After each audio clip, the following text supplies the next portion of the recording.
Alright, it looks like we are live with Notes to Strike a Chord tonight. I'm going to turn off that Discord link because tonight we're going to be covering something that I think is just a little bit too, I don't know, spicy for general discussion. I'm going to go over an analysis of why I think that Standing Stone Games has been a pretty decent steward of the DDO game. Thanks for dropping in, Fargonaut. I really appreciate you being here, first talking guest. While I do this, I'm going to go ahead and run around the red fence so you have something to watch other than just me talking to the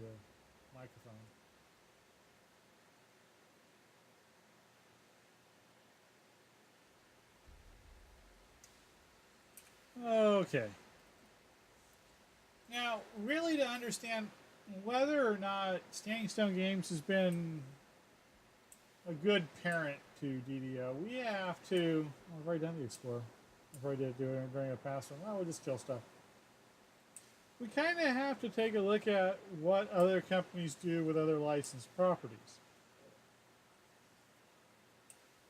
Now, Blizzard outright owns World of Warcraft, so really we can't step into them, and it's a pretty different game anyway. If I was to compare anything to World of Warcraft, I certainly would be doing Lord of the Rings Online, since they're similar type games. But DDO is all instance. So I had to go abroad and kind of look for an instance type game. Luckily enough, I played one regularly. It's got player housing and boosts and whatnot, and it's got instance combat, it's got raids, it's got quests, it's got storylines, it's got arc, so I figured I could compare it to that.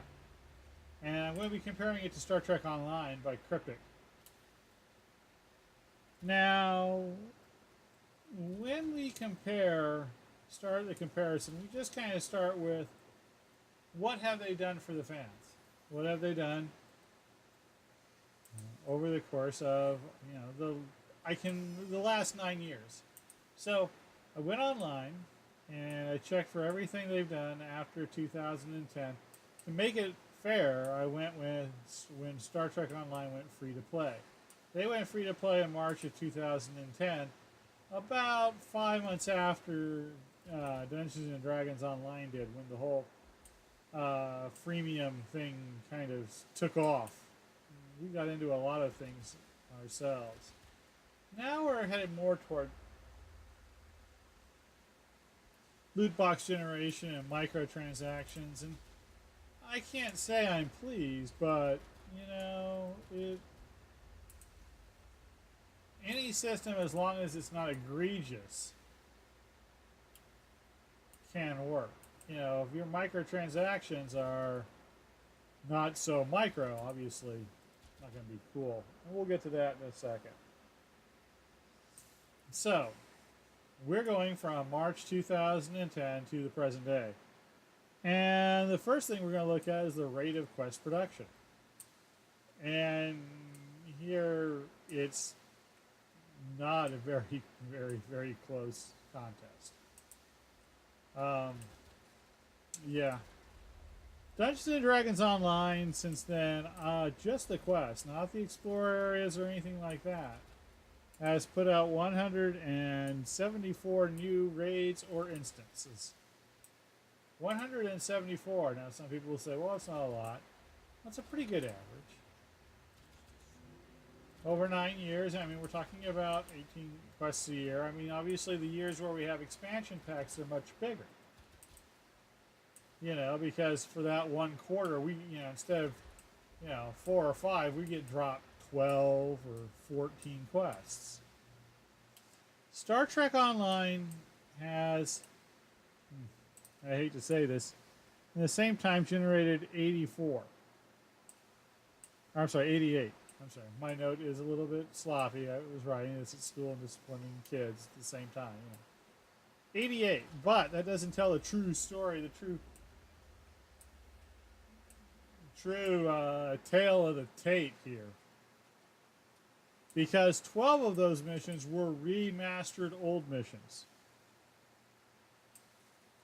12 of them were remastered old missions. It's not like, oh, well, the old mission isn't that great, so we're going to give you this new mission. It's not really a new mission. Maybe we added some voiceovers and maybe we combined a mission or two together. But the core of it is that as far as moving the storyline goes, we only have gotten 76 new missions in Star Trek Online.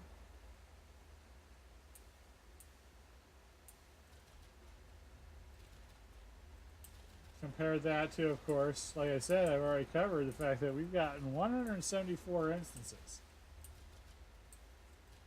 Now, I didn't even include the epification of them.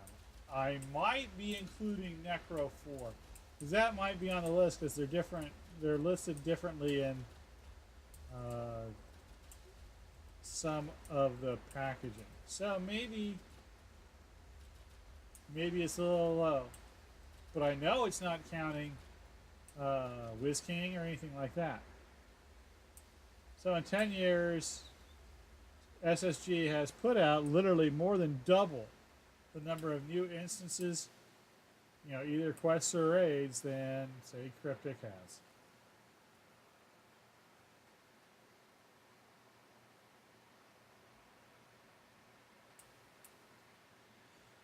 So let's take a look at the quality of those missions. I mean, really, you know, when we look at the early days of DDO under Turbine and everything, innovation came and it went. It was not consistent. We got some really good new effects, say like good dance in Terminal Delirium, the dance quest. I like that. But sometimes we just got boring packs. Sharn Syndicate really never did anything for me as far as the actual quests go. The storyline was well written, so I still do them. But, you know, as far as new mechanics, there really weren't any. Matter of fact, the one mechanic that always bothered me is it never seemed like Meat by Mohan Mulvahi always kind of didn't work right. Sometimes, you know, it was hard to get conquest on that because as you jumped over to the that ledge where the last Warforged was, well, sometimes you'd complete the quest. Just wasn't that great, I thought. We gotta talk about a big elephant in the room for Star Trek Online. They just released an expansion of 4 quests. That's an expansion. Mainly because it does involve a lot of new art and new voice talent. That seems to be their criteria, not content, but a faction, you know, a faction that has 4 quests and then they dump you back into the general population. But the thing that got me was with the release of Mirror of Discovery, when you do the very first mission, when you do the tutorial, it's exactly the same.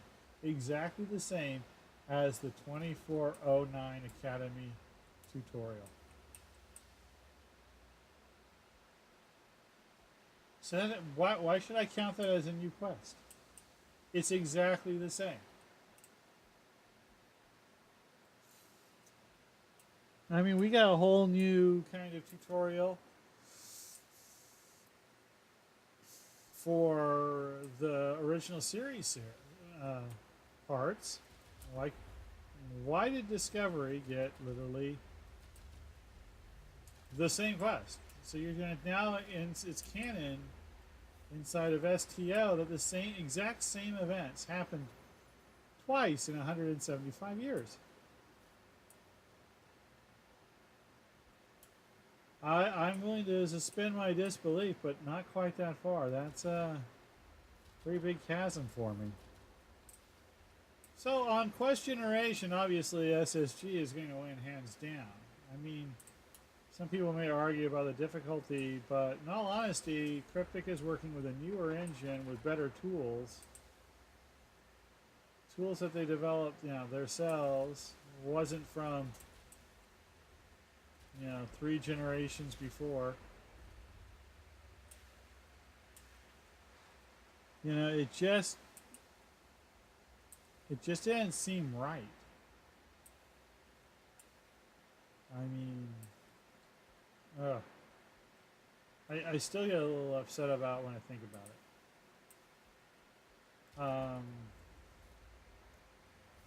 If you're wondering why I'm not comparing it to Neverwinter, is I don't know Neverwinter as much.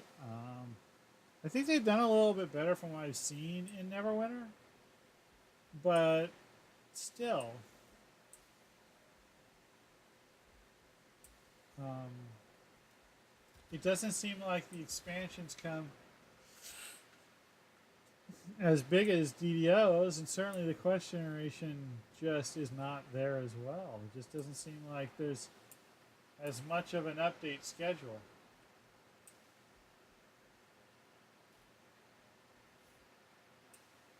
Yeah, I know. I also know for a fact that Champions Online, because there was no competition for it. I mean, they've just released rogue servers for City of Heroes, I heard.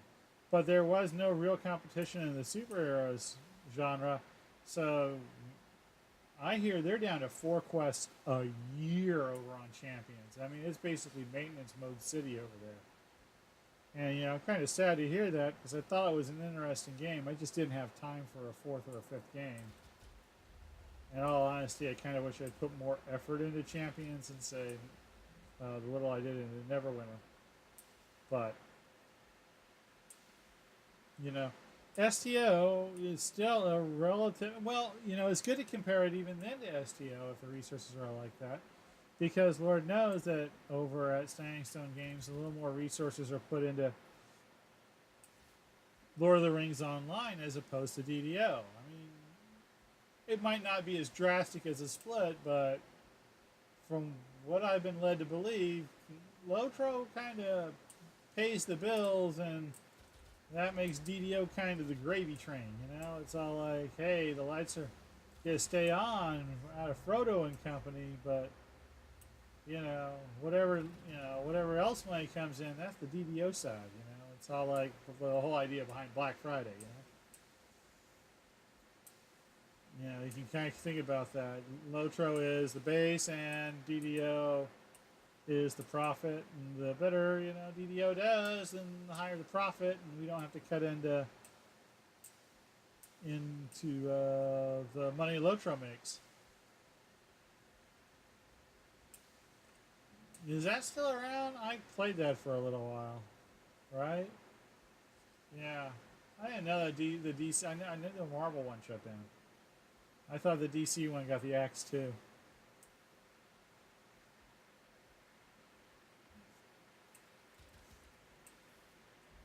I find it hard that DC Universe Online would probably do better than Champions, but I can't guarantee it. I don't know. I don't know the numbers. I do know that when I'm out on social medias and whatnot, I see more Champions posts than DC Universe Online. So I have no idea what their numbers are like. I do know that it does seem, though, that Cryptic's rate of content generation seems to be a lot slower than SSG's, and I always have a feeling they were a bigger team, or certainly they were at once. But of course, we also have to look behind the scenes. I mean, Standing Stone Games has pretty much free control over what they do, what direction they have. While Cryptic is, of course, tied to what they call themselves, Perfect World Entertainment. And that is a company that has been known to interfere with content in the name of maximizing profit and maximizing, janking their customers for a little bit of extra moolah. Oh no, that was Cryptic's big selling point. That was the whole thing. That's what got Cryptic started. Was, oh my God, all the customization.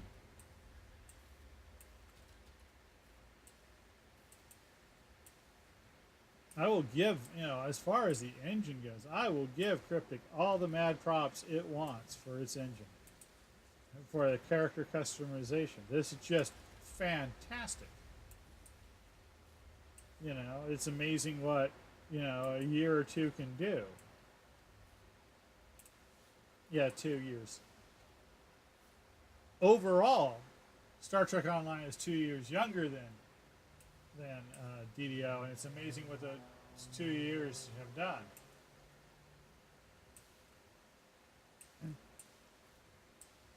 Sounds cool. I haven't been on Champion so long. I don't know. I had a Doctor Strange type character based on the sorcerer / historical figure Owain Glendower, and I had a Pam Grier type character. Yeah. I only had two. Since I only had two character slots, that's what I wanted. It's pretty neat. All right, one of the other things I'm going to talk about now is their IT departments, because it really got bandied about a couple of weeks ago when they did this big physical server move that, oh no, DDO is down for 4 days, and it was so horrible. Oh, and they obviously don't know what they're doing and whatnot. Now, over the course of the last 9 years, the longest I've ever seen DDO be down, and by down I'm making this definition as it might be up, but it's totally unplayable, because I remember that time. Now, the longest I've ever seen DDO be unplayable has been 8 days, when they had a problem with their VPN company. I can't remember their name, began with a C, but it wasn't Comcast. It was a dedicated VPN company, and all their traffic was being routed through this big pipe in Texas, and that pipe was seriously overheating because the idiots who ran it did their sums wrong, and the VPN company didn't switch them over very well or couldn't switch them over to other high-speed flows. I don't know the particulars, but for 8 days, this company and the people that it worked with really dropped the ball on, at the time, Turbine. The game was unplayable, totally. You could log on and you would do the whole stutter step thing, and it wasn't good. So, other than that, we had a 4-day downtime for the server merge, and every other downtime, extended downtime, has been like no more than a day and a half. That's not, and usually when those ones hit, that's usually because of a big update, a big content delivery, new graphics, a trickier puzzle. I remember when Shadowfell dropped, there was, slowdown issues and whatnot. And Full of Truth. Oh, the whole 2049 or 3049, 3050 server thing, where if you went in, you had to look for a 3050 because if you're on 3049, that the minute you got to the crystal section, it was going to lag like nothing. So that might sound bad, but if you've played Star Trek Online for a long time and you can remember back to the release, to the release of Legacy of Romulus. The Legacy of Romulus release, for me, as far as I know, could quite possibly be the worst expansion content release I have ever heard of. When New Romulus dropped, something in that pack made the game unplayable, to the point where they took it down for 2 weeks and the game was unplayable for no less than 22 days. And people are complaining about 4 days for a physical server move of an 11, 12-year-old game. Yeah, I really, really, really wish. Oh, it was down. They took the servers down at New Romulus. They took them down on a regular basis when New Romulus first dropped. They dropped New Romulus in I think it was May, maybe early June, and they had to take it back down. And the servers were closed for at least, I know, at least a week. I know that for a fact, and I really remember them being closed for 2, and the game was unplayable every time it was up.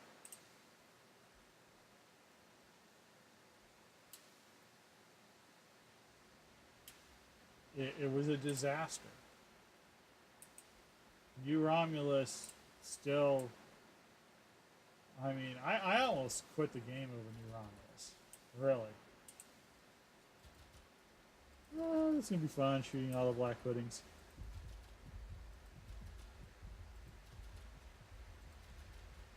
I'm not even shooting all of them. That's great.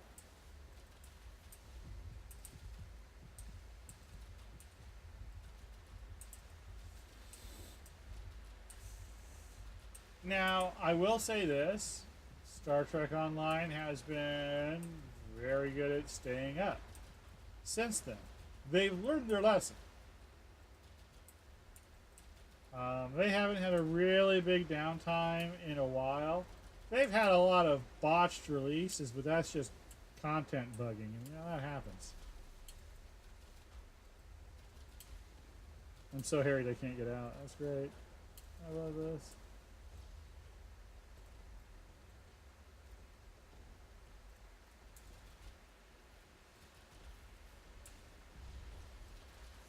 Yeah, that worked better.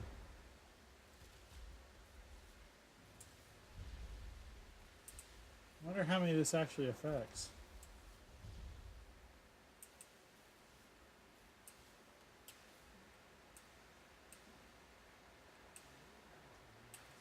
Now, the one thing I will say that, like I said, did I kill him? I did. So, like I said, they've been a little bit more proactive with their maintenance. Now, DDO started weekly server restarts, but that's pretty new. Star Trek has had them forever. It's been always standard for them. And I think that was always a pretty good idea. So, I think this one's pretty much a wash, really. I mean, Stangstone Games has done really well at trying to keep the game up. But they've had more problems on the content delivery side. And I think that's because they're working on an old engine that they might not have all the specs for. And I'd like to give them credit for that, but during the Turbine era, it might have been a good idea then to start work on DDO 2.0. I don't know. Star Trek Online had one severely botched release. Well, lots of people were playing other things else at the time, Fargonaut, because you couldn't play Star Trek Online. It wasn't even possible. I'm not kidding. I'm pretty sure if I wanted to Google all this, I could find out the exact dates and times. But my memory's pretty good about this because at the time, I was huge into Star Trek Online. In fact, this New Romulus dropped when I was taking the one little break I took from DDO. And pretty much New Romulus cured me of the idea that I wasn't going to be playing more DDO than anything else. Just totally cured it for me. Like, okay.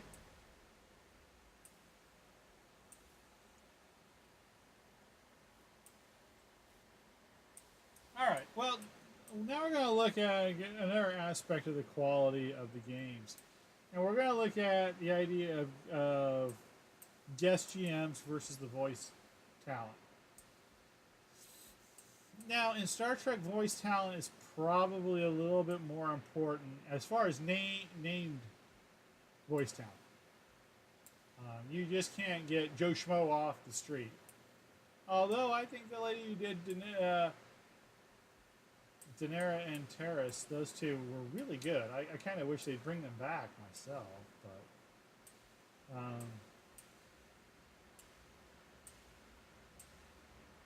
and the lady who gets killed on DS9, I can't remember her name, Captain Curlin's aide. I thought she was pretty good too.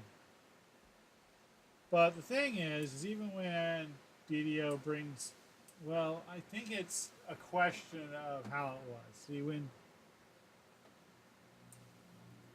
when Gary Gygax or when Dave Arneson, Trevor William, Will Wheaton all come in to do this, they're, yeah. Yeah, that's actually one of the few things that kind of got me right there. I was like, oh no, how could you abandon her, James Curlin? I don't like you anymore. And you have bad hair. But when DDO brings in guests, it's in a way where it's relatively unobtrusive. I don't have to sit here and I don't have to wait for Will Wheaton to finish his little speech before I move on with the rest of my quest. The problem is, in Star Trek Online, they have to have a system where if they bring in an actor who gets residuals and whatnot, then I think it's just the first time through, although there are a couple I know that's not just first time through, where the cut scene is now unskippable. There's a lot of regular Star Trek and Star Trek Online. Now, it's fan service. And I'll admit, when the first half of Gamma Quadrant dropped, at the end when I realized that they were going to get Rene Auberjonois to redo Odo, and they were announced everybody essentially, but Sarah Lofton and Avery Brooks, I was excited.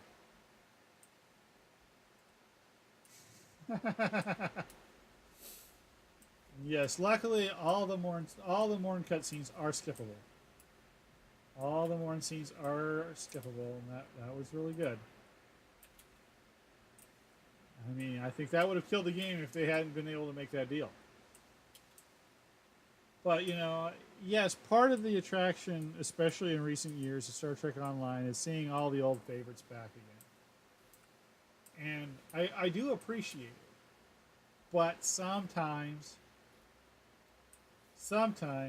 especially with J.G. Hertzler, the talking gets in the way of the action. I don't know. I guess I kind of expected if LeVar Burton shows up that the action's going to slow down. I'm not trying to be mean to LeVar, but that's kind of the way they did write Geordi. Not my fault.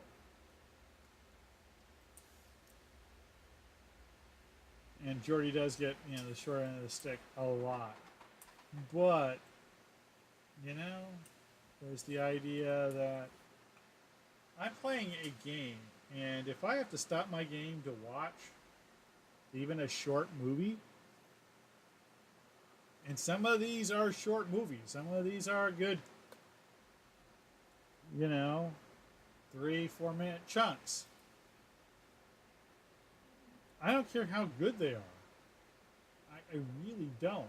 That does not matter to me, because it's stopping my enjoyment of the gaming part of it. I do like that when I go into the Temple of Elemental Evil, it's a commentary.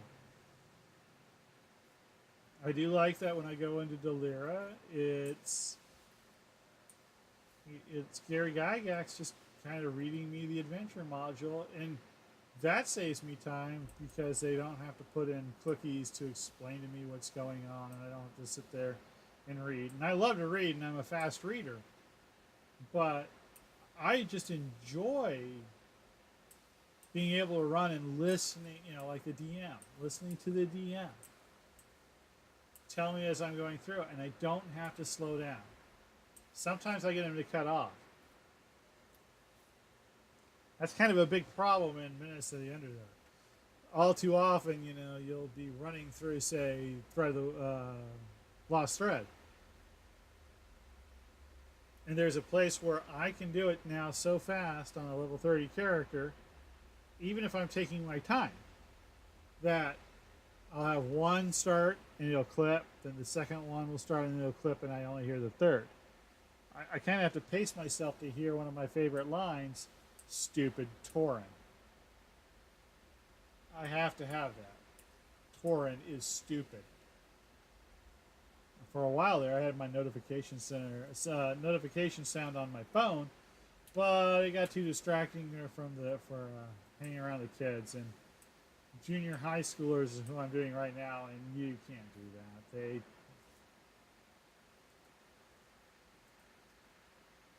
They just won't. They'll just literally stop everything if something that interesting comes up.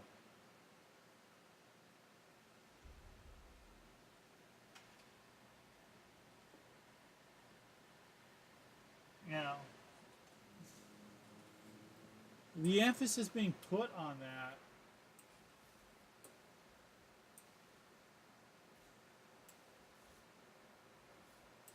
Yeah, the thing about those ones is they did a pretty good job.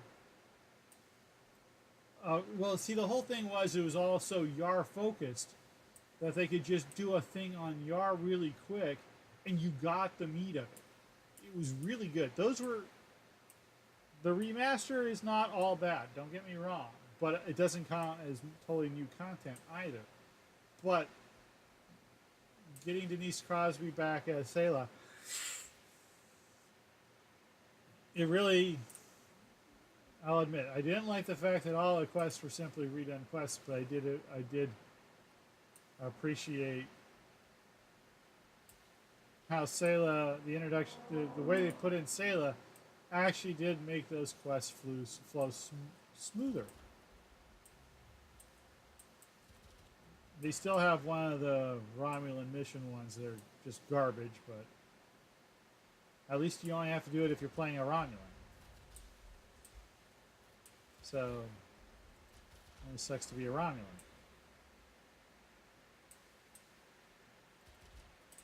We really, right there, that's just a dead split too. Quests that still have bugs in them. Well, there's one. There's that Romulan mission. It's the one last before the Battle of New Romulus, where it's got the space station, where you have to.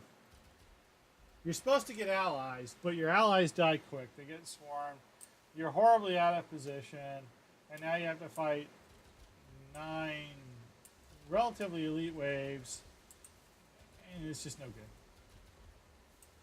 But on the other hand, how long did it take us to get our second beholder in Slavers of the Shrieking Mines?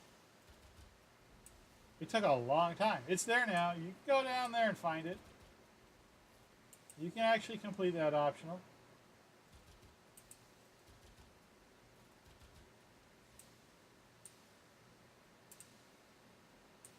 But, like I said, that brings us back to the idea, I can't think of a single time where DDO just, outside of the anniversary events, I guess I have to give them that, but I mean, there's no cut and paste whole mission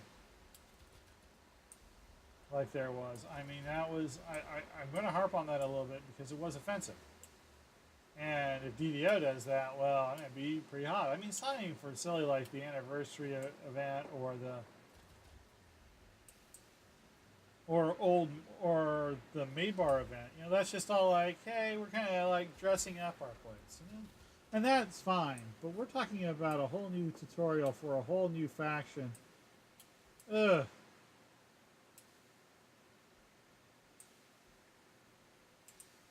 So really, that's really all I have to say tonight.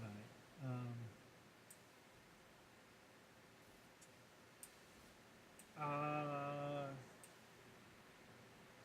well, no, let's go one more thing. DDO has a tendency of, well, MMOs in general have a tendency of introducing new things, and then when they don't work out right, they drop them. The question is how do they drop them? And with DDO, it seems like, they had Kenneth crafting and they put it out and they supported it for a while, and then they just kind of left it. They kind of forgot about it. And then later on, about, what was it? 4 years? Maybe 5? It was about 4 years. All of a sudden, they came back to Kenneth crafting and totally revamped it, top to bottom. And it went from something that was, it was okay, to something that's just absolutely fantastic now. The only real knock against Kenneth crafting I have right now is the number of materials you need to gather for everything. It can be a little trying that, the rare drops are really rare, and it's certainly not a 3-2-1 ratio on the drops. You don't need much. You do not need much Kenneth. The Kenneth is just deconstructing materials and crafting. What did I just get? I got a Starlight and Blue Ion Stone. Cool. The only thing you need Kenneth favor for is to get the extra slots on your 10. I'm so sorry. Level 10 and above crafted gear. And it's not necessary, but it's useful. Kenneth weapons are just as good as loot gen weapons, and in one way they're better because they have a base damage. So say you're level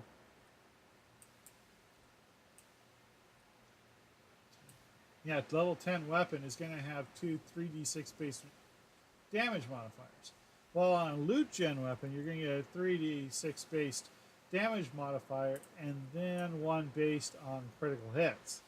So if you haven't invested in critical hits, you're going to get that proc a lot less often. I mean, there are some builds, obviously, that are going to go for Seeker and critical hit expansion and whatnot. Yeah, the Kenneth slots. Certain mods, like what? The only mod I know of is the Kenneth slot, the extra slot. The hard thing to get is the purified dragon shards for certain higher end things. But with sagas, that's not that hard to do. You just take a tome at the end and crunch it all up. Tasty, tasty, tasty.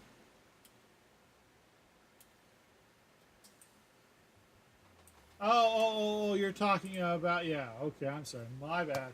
You're right. Ghost Touch. Yeah, Ghost Touch is. Well, Ghost Touch just got back in. I pulled a Ghost Touch 5 weapon just the other day, which was weird. I was all like, why is this here? But apparently it's back. It's just very rare. Maybe they're getting ready to release it for Sharn. I don't know, but I pulled a Ghost Touch 5 weapon there. Yes, all the Vorpal effects, like banishing and whatnot, are available through loot gen only. And conversely, all the Bane, well, most of the Bane are only available through Kenneth. I've never seen, it's been a long time since I've seen an Ooze Bane weapon, because they used to be Everbright, not Ooze Bane. I don't know. But I know you can get most Banes through Kenneth crafting. I know, because I ginned me up a nice Ooze Beater. But yeah, the Vorpal effects are not there, but you gotta have something for a loot gen. And in all honesty, I prefer straight damage nowadays to Vorpal.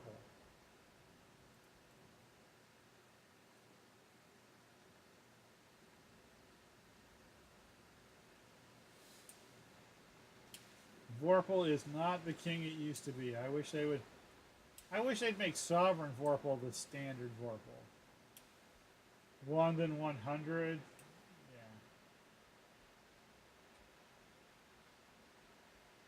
Yeah. I mean, I think it's silly that it's all like, yes, and if it's over 1,000, it only does 100 points of damage. Well, that's only 10% anyway. Bump that up. So, like I said, though, the point is that Kenneth Crafting sat abandoned for a long time. And that's not the only thing they've ever done. I mean, they've already come back and redone augments. And they still don't like the way they have augments, and so they're hoping to plan to redo that again soon. What other system do we have? Nearly finished. What? Nearly finished came back. I was all like, wait, now I gotta actually go run the Sane Asylum again? But I don't want to. But I have to now. Systems can lie dormant in DDO. I know people who love certain things from certain systems and they still go back and they still get it. There's still a particular armor build that's still popular with one guild here on Kyber, the Dragon Touch. The Salt Rune and something else. I can't remember what it is. But they're pretty much the only guild that still runs Stealer of Souls, for crying out loud. I run Stealer of Souls, I run the whole Reaver's chain because I like them. But I don't need anything out of them, except maybe a cosmetic because the medium armor looked hot. It did. I love the medium armor. Medium Dragon Touch armor is super smexy. However, in Cryptic, because they are, if it doesn't make us money, we can't have it supported. And this is a big drawback to their game, because apparently all the mechanics are shared through all the systems, but they just rip out things. It's all like, it's gone. It's just gone. And the latest to feel that hit is the Foundry. Now at this point, yes, this is a little bit of a hatchet piece against Cryptic now. I'm sorry. I'm not going to get over this anytime soon. But the Foundry was always meant to be a big part of it. Never winning. Star Trek Online never winning.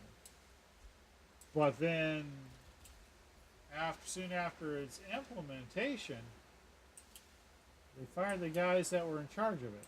And I'll give their devs full credit ever since then. I think one of them was Brand Flakes, because he really loved to promote it.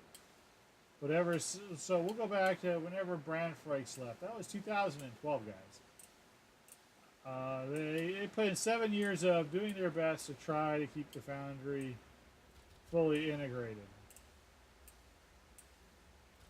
But they also never tried to streamline it and document it and made it so they could fully use it. The Foundry was all like, it's this broken thing we have to fix every time we update the game, rather than we fix the Foundry so every time we update the game the Foundry is fine too. Now understand this isn't like DDO where it's an old engine that's not fully, they don't have the full documentation for or whatnot, or it's old code or it's patching. Cryptic has run Star Trek Online, and all of this stuff was in-house and should have been documented ever since they took it over with Season 4. Crossfire? Yeah, that sounds about right.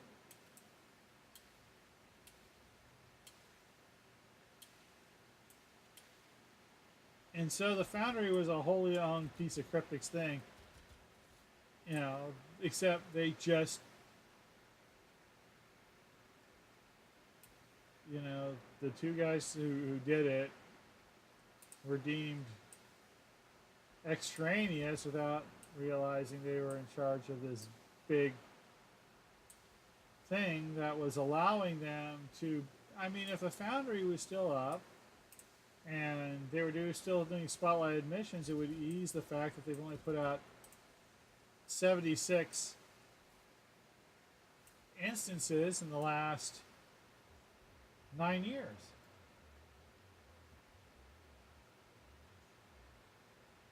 Because the fans literally generated thousands.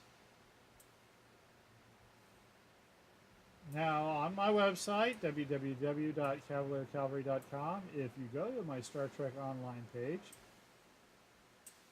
you will see the last, or you can watch the videos on YouTube, through YouTube, of my Foundry missions that I wrote. I think I wrote 10.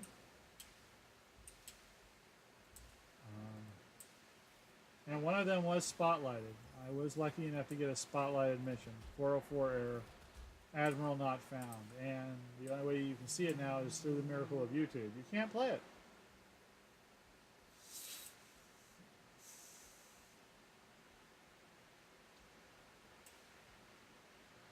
it. It's not the first time. Like I said, when they started having problems with the Romulan missions, they just pulled them, and then they remastered them. They've already done that again. They've hidden some missions that they don't, that I don't know. I guess that they're not considered necessarily hard canon anymore. I mean, they've hidden Spectres. They've hidden the 2800. They've hidden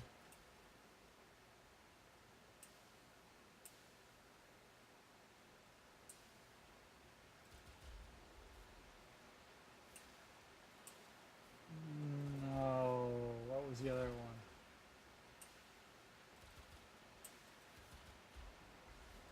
The Breen missions, the 4 Breen missions are hidden now.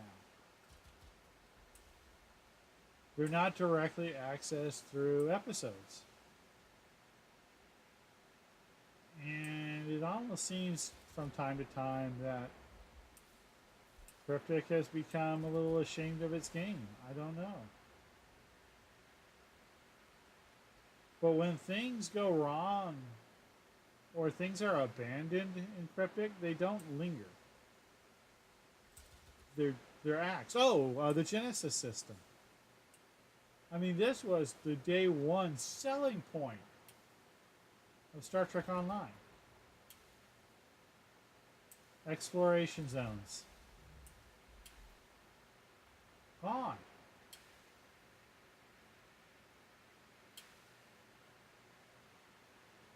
Yeah, second wave, the 20. That's what I call the 2800, I think.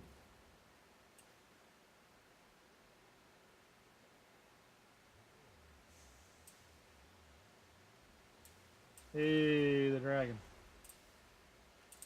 In DDO, they're just kind of forgotten about, but they're there. I mean, if I want to go get a Dragon Touch armor, it still works the same way it always has.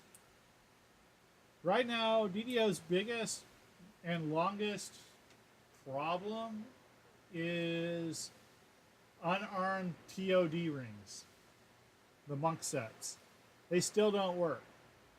And they don't work. They haven't worked ever since they changed hand wraps from unarmed to actual weapons. And nobody runs TOD anymore, and they're forgotten. But if tomorrow I woke up and Steel Star announced, hey, in addition to the update, Sharn update, we fixed the TOD rings, I would not be surprised. It'd be all like, hey, well, they finally got back to it. Likewise, if tomorrow I woke up and STO said, yeah, we realize that everybody uses the upgrade system in crafting and not the crafting system itself, so we're just keeping upgrades and shutting down crafting, we're going to sunset it, I wouldn't be surprised either. I'm not mad, as Big Ed Mustafa likes to say. I'm just disappointed.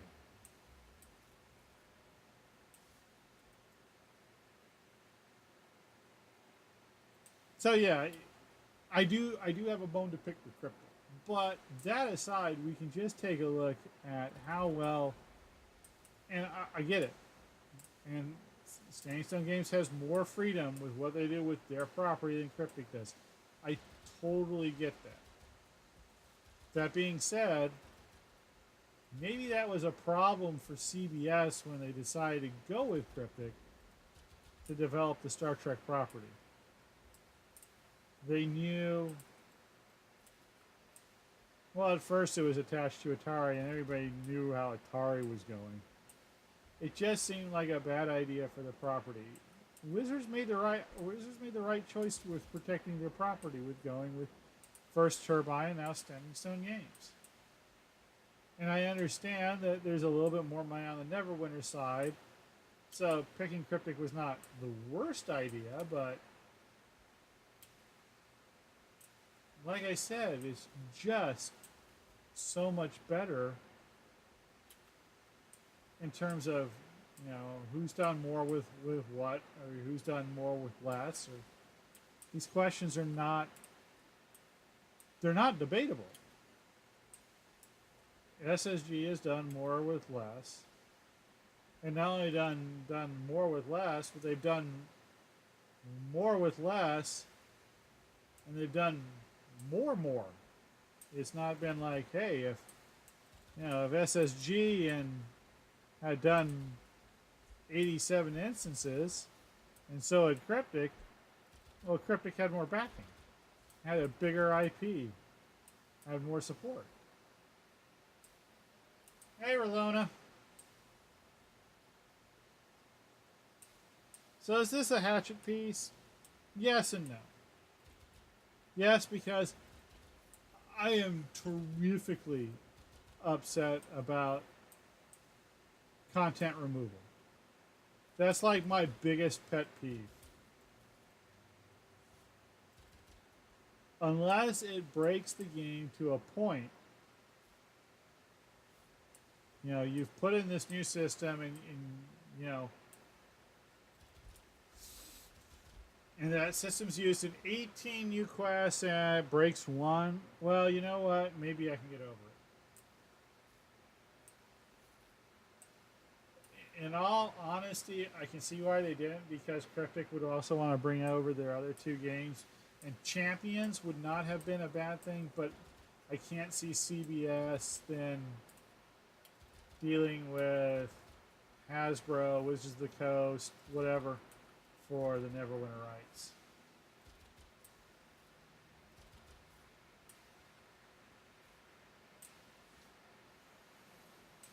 Yeah, never. Well, Ryza has two sons. No, Rolona, that's the whole point. I have never seen, and correct me if I'm wrong, can anybody remember, I know they've closed quests temporarily, but I've never remember them removing content after free-to-play. The changing of the starter area was the last time they removed content, as far as I can remember. When they went from Cobalt Island to Korthos Island.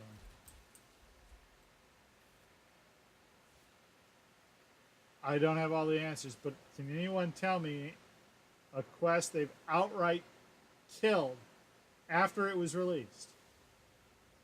I know they used to have stuff in the manual about coming up, in the compendium about upcoming quests, like it came from the desert. But I cannot remember a single quest being eliminated in DDO. Offhand, I can think of dozens in Star Trek Online.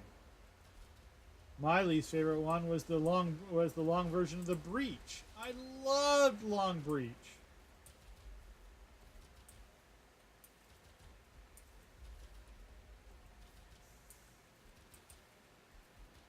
Yes, and I have a pretty good memory too, Rolona, but I'm also willing to admit when I'm wrong. Sometimes I do make mistakes, but I cannot. The closest they came was,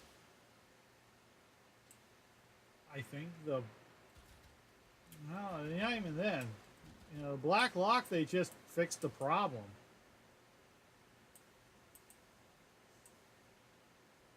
It's still basically the same quest. It just kind of, well, in all honesty, they made it a lot better. But it was the same quest. So since they redid the starter area, they got rid of Cobalt Island. I cannot think of a single time content has been removed or a mechanic or anything like that.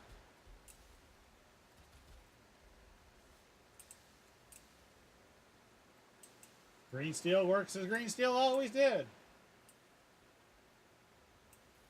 The times they've changed it, they've always made a...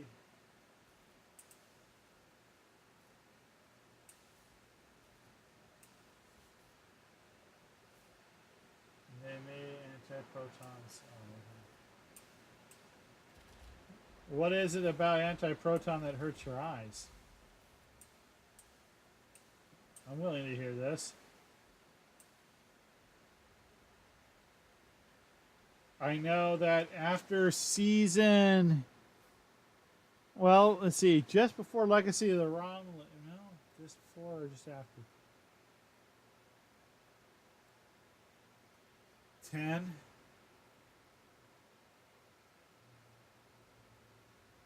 2.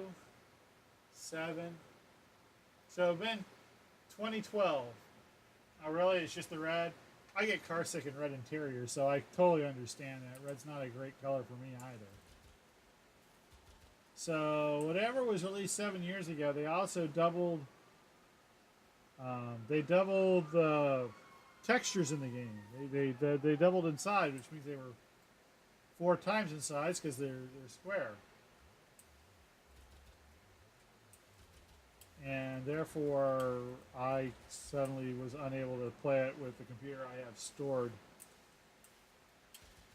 Or I lost all the really cool effects. So I didn't even see the new glowy effects until I bought this A9 or no, A12 up here. My old computer, my last computer, not my new Ryzen 7. I still have my A12 up here.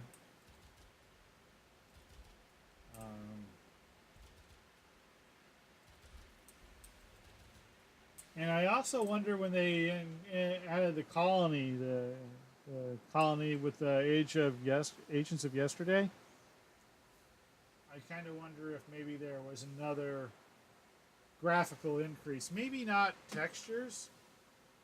I know shortly after New Ramos there's a texture update. But I don't know about anything other than that, but I do know that after they released Agents of Yesterday, I noticed a big slowdown on my A12 that I didn't get those frames back until I bought a Ryzen 7.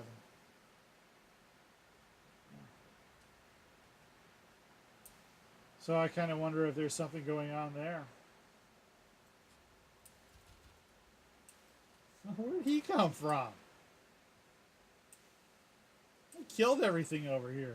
Nothing regenerated, did it? I know I didn't clear out the bottom, but I didn't think he walked that far. Huh. Oh, there you go. That's pretty cool. So yes, there is a bit of it. I am venting a little bit of my anger at Cryptic and PWI for taking away the Foundry. I gave them a pass with the Genesis system because it was fairly repetitive and they didn't really know what to do with it.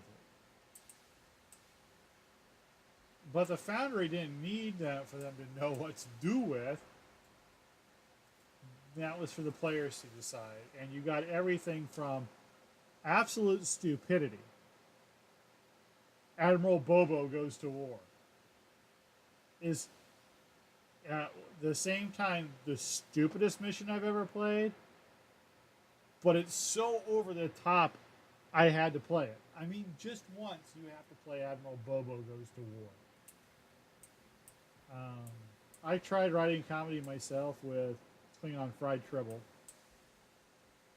I thought I did an okay job with it. I tried to write a sequel, and I killed it. It was not good for public consumption, and maybe I should have republished it and videoed it so people could see where I was going with it.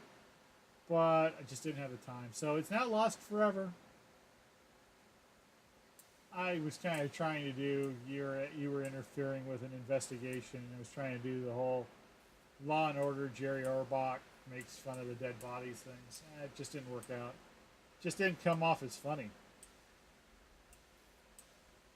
You know, I can't just can put in please read this in Jerry Orbach's voice, and then maybe.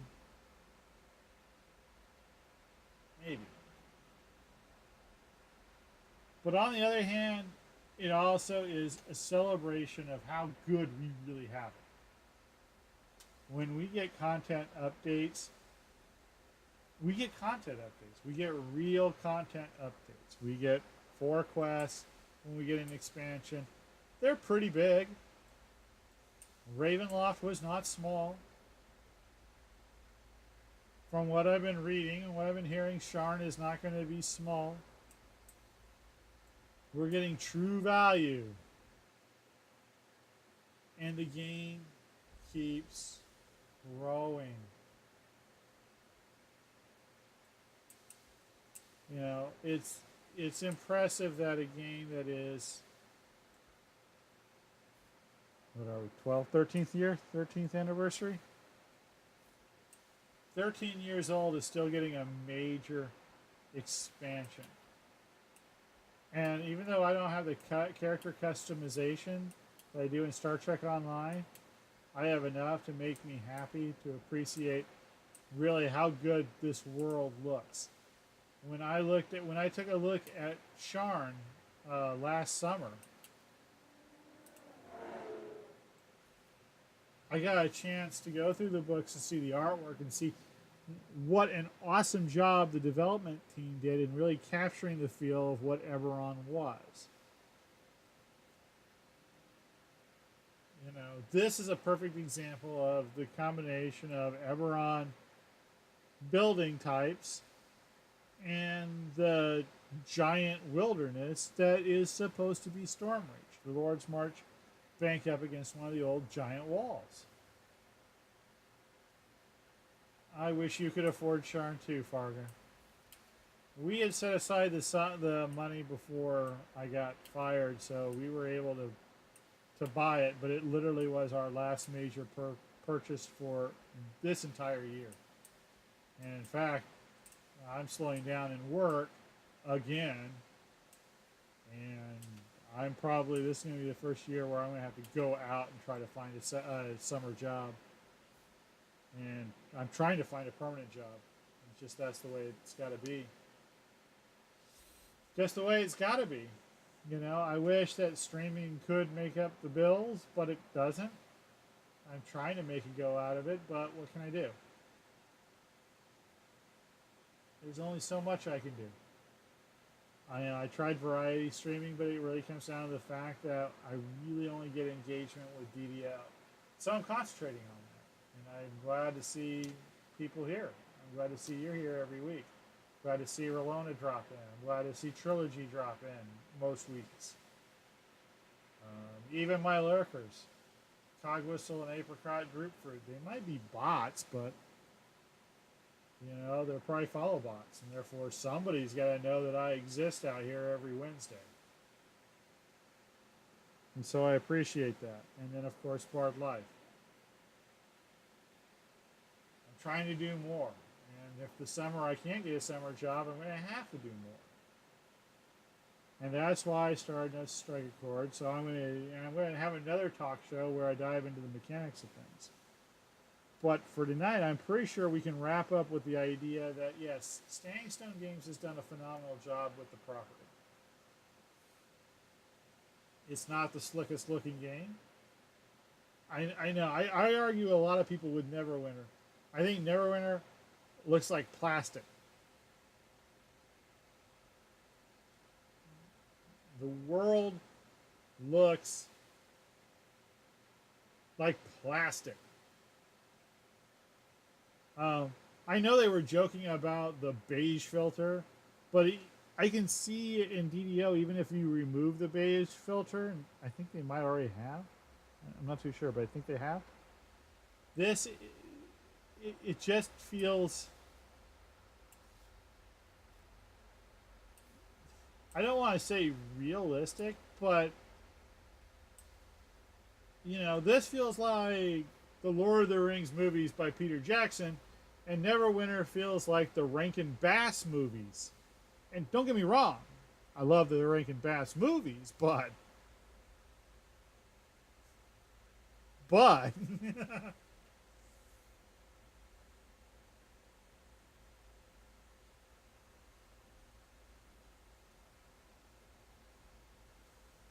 yeah, I'm gonna tell you, I leveled a character up to 30 in World of Warcraft on a throwaway account with the level to 30 free stuff, and I purged it from my system. It was that box up there. I didn't like World of Warcraft at all. I can get through Lotro because I like the universe. I'm a huge Lotro nerd, but eventually the gameplay even got to me. I stopped streaming that like 3 weeks ago. Part of it was the time, but part of it was just the mechanics of it and the system. It's too hard for me to go from DDO to Lotro, and I hated all the riding back and forth in Lotro. But that's just me. If I was going to pick a game between World of Warcraft and Lotro, I'd still pick Lotro. Because, at least World of Warcraft looks cartoony because it was designed that way. And Lord of the Rings Online was meant to be, very bright when it's very bright, very dark when it's very dark. I think the art team has done excellent work on Lotro, capturing. It's not Rankin Bass.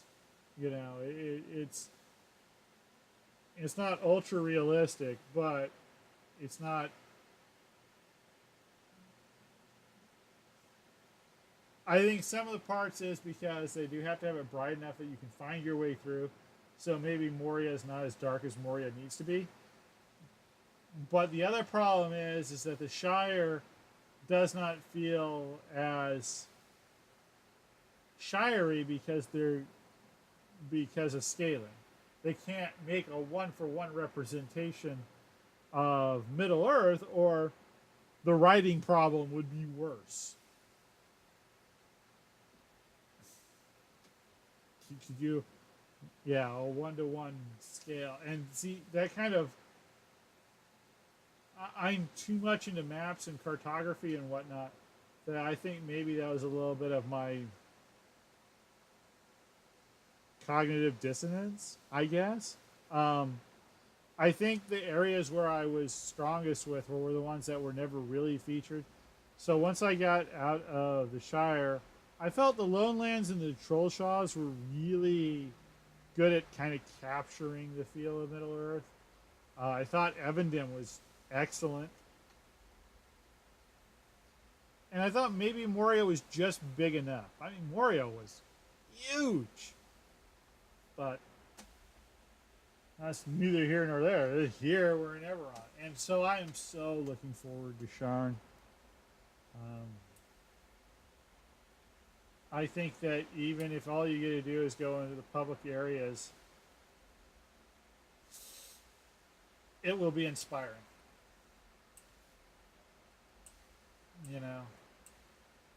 The thing I had, the big problem I had with Neverwinter, I don't know what it is about Cryptic's engine, but what worked for Star Trek Online, where it kind of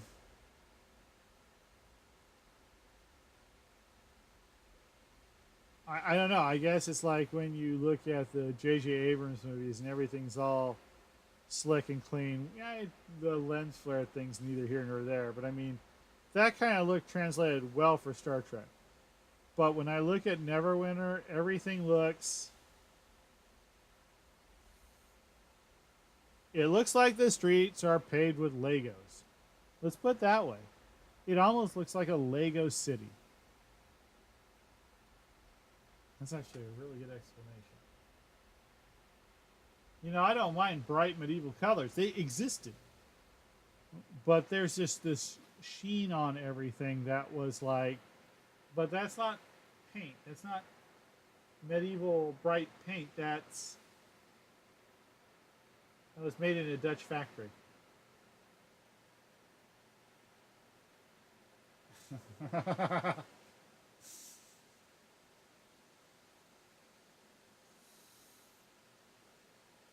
Oh, if only this engine was tough enough to handle that. I get why they use the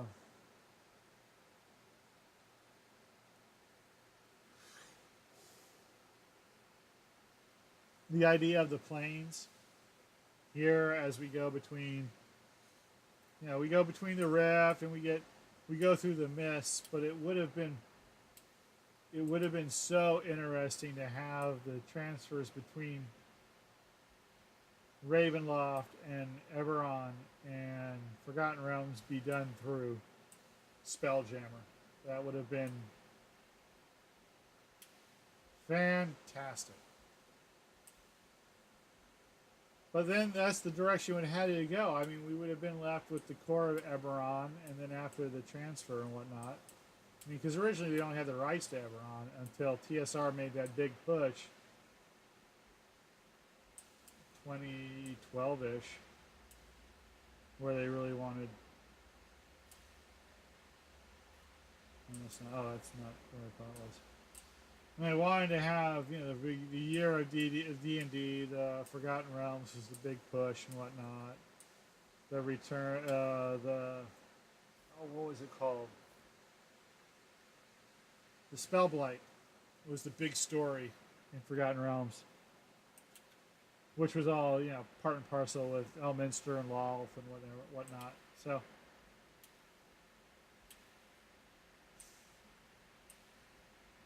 but if the direction that TSR had, where it was like, well, you have to do the year, whatever it is, and then rotate all the things,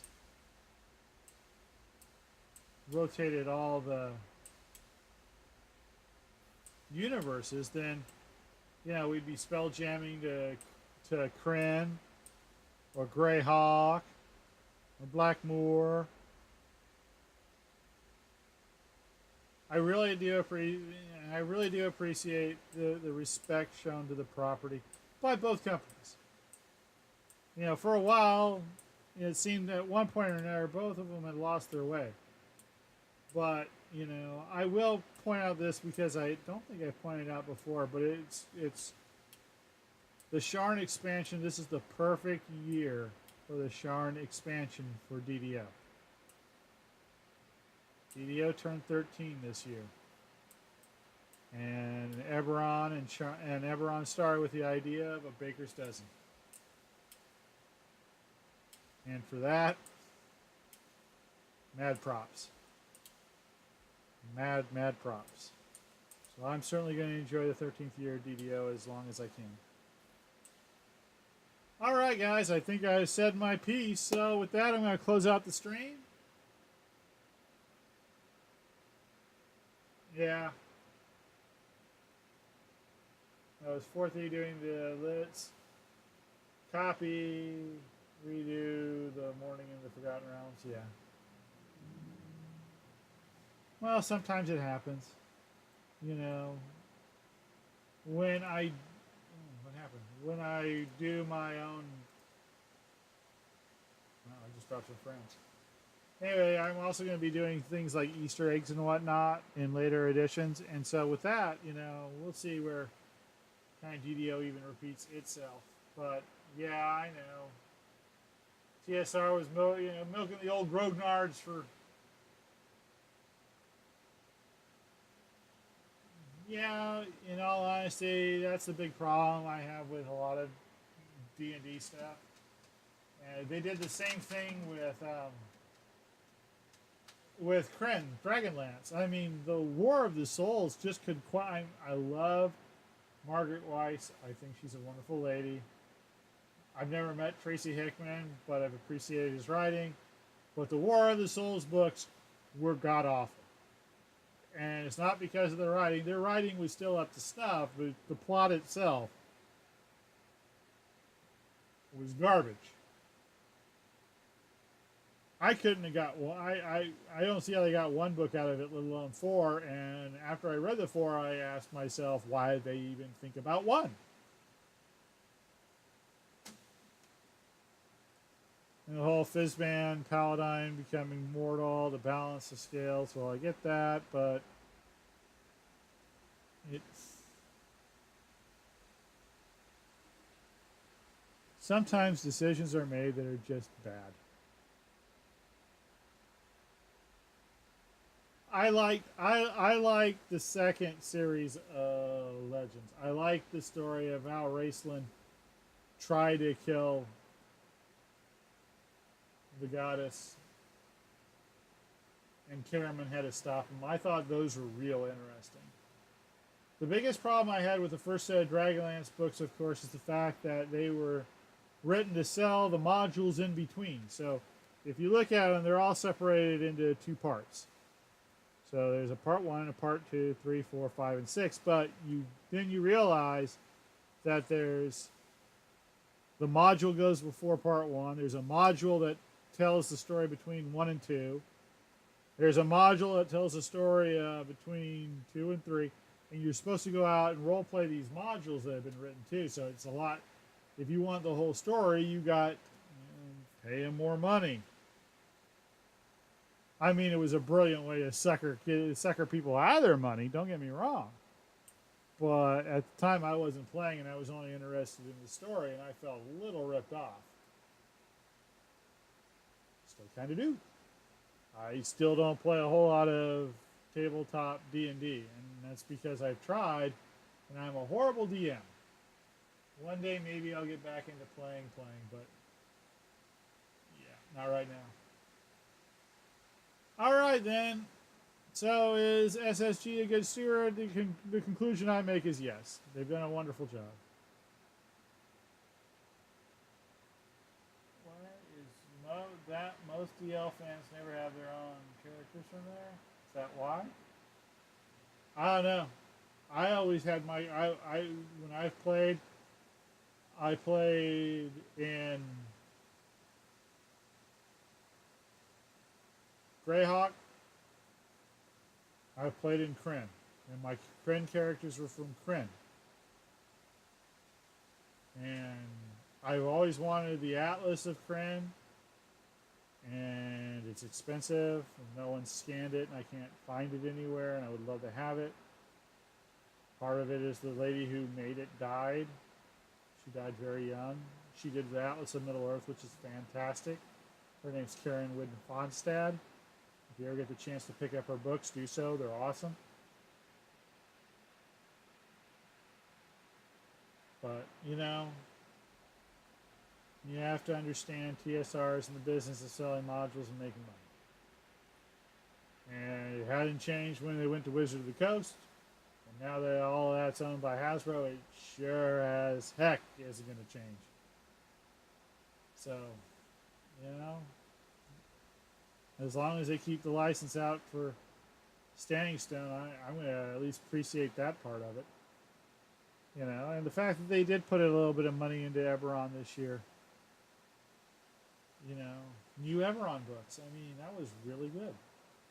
I love Eberron. Eberron's my favorite now. And it's not just because of the game, but because I really appreciate how much thought Keith Baker put into the world. It didn't seem... It didn't seem like it was just put together. Hey, Demetrius. We're about ready to wrap this up, but I appreciate you dropping in. Watch the VOD. It was pretty good.